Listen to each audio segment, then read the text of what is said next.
today's video. Para kay i-share ninyo guys ba. Klase na ugma niya kay kiniin taon ako nga wala ko'y tarong trabaho, so nahunong akong trabaho.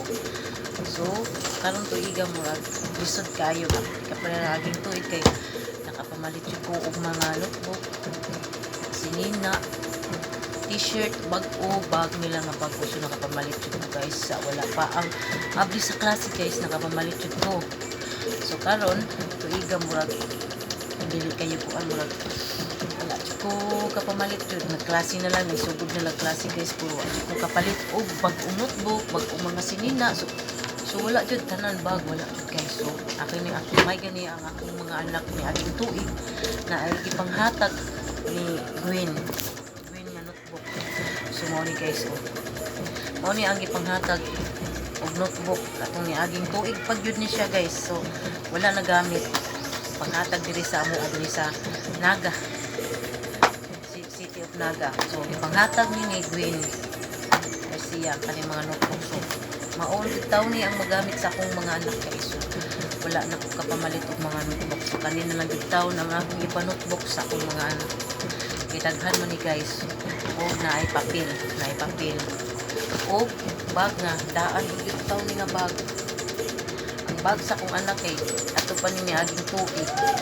So ipabalik na lang nako ang ihang bag kay wala man bitaw wala bitaw koy ikapalit pa. So wala pa din tayo, wala isweldo. So namisot kaayo ron tuiga, wala jud koy, wala jud ni kwarta sa ako ang Paris naaman, pero di ko ra makakaon, makabayad sa mga kuryente nga na rin taon. So karon magsugod na lang ang klase.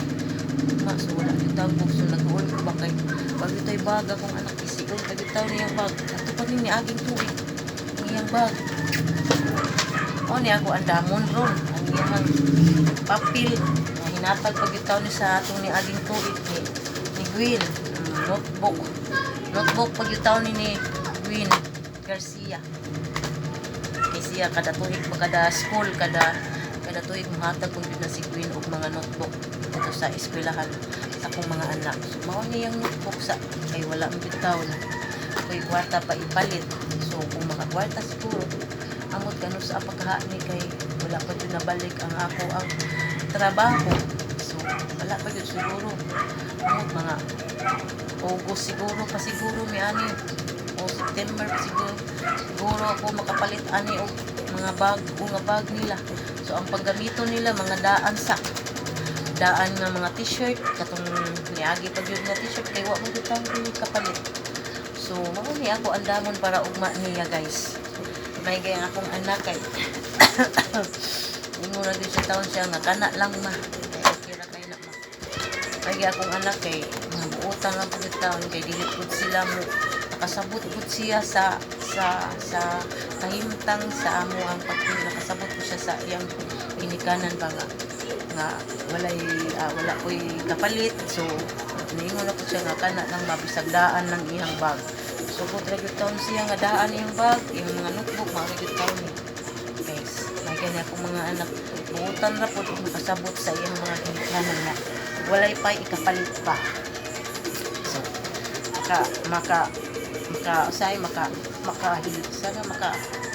makahilak lang ka sa mga kung ani nga nahitabo pa nga uban bata excited kay ni eskwela kay mga pag-usil ang mga bagong sapatos.